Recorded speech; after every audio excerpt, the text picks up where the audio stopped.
കണ്ണൂരിൽ സുഹൃത്തിനെ തലക്കടിച്ച് വീഴ്ത്തിയ ശേഷം രക്ഷപ്പെടുന്നതിനിടെ യുവാവ് ട്രെയിൻ തട്ടി മരിച്ചു. പാപ്പിനിശ്ശേരിയിലാണ് സംഭവം. പാപ്പിനിശ്ശേരി സ്വദേശി ഷഫീഖാണ് മരിച്ചത്. ഷഫീഖിന്റെ അടിയേറ്റ് ഗുരുതര പരിക്കേറ്റ പ്രശാന്തൻ ചികിത്സയിലാണ്. അടുത്ത സുഹൃത്തുക്കളായിരുന്നു ഷഫീഖും പ്രശാന്തനും.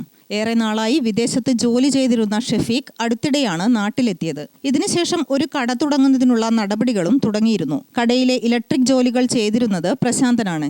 ശനിയാഴ്ച രാവിലെ പ്രശാന്തനെ കാണുന്നതിനായി ഷഫീഖ് പ്രശാന്തന്റെ വീട്ടിലെത്തിയിരുന്നു. ഈ സമയം പ്രശാന്തൻ വീട്ടിലുണ്ടായിരുന്നില്ല. പ്രശാന്തൻ വരുന്നതുവരെ ഷഫീഖ് കാത്തിരുന്നു. ഇതിനിടെ പ്രശാന്തൻ വീട്ടിലേക്കെത്തി. ഈ സമയം ഷഫീഖ് കുടിക്കാൻ വെള്ളം ആവശ്യപ്പെട്ടു.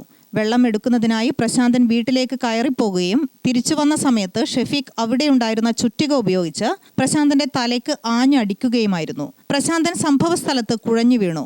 നിലവിളി കേട്ട് ഓടിയെത്തിയ വീട്ടുകാരും അയൽവാസികളും ചേർന്ന് പ്രശാന്തനെ ഉടൻ തന്നെ കണ്ണൂരിലെ സ്വകാര്യ ആശുപത്രിയിൽ പ്രവേശിപ്പിച്ചു. പ്രശാന്തനെ ആക്രമിച്ച ശേഷം രക്ഷപ്പെടാൻ ശ്രമിക്കുന്നതിനിടെയാണ് ഷഫീഖിനെ ട്രെയിൻ തട്ടിയത്. റെയിൽപാളം മുറിച്ചു കടക്കുന്നതിനിടെ ട്രെയിൻ തട്ടുകയായിരുന്നു. സംഭവ സ്ഥലത്ത് തന്നെ ഷഫീഖ് മരിച്ചു. അതേസമയം പ്രശാന്തനെ ഷഫീഖ് ആക്രമിച്ചതിന് പിന്നിലെ കാരണം വ്യക്തമല്ല.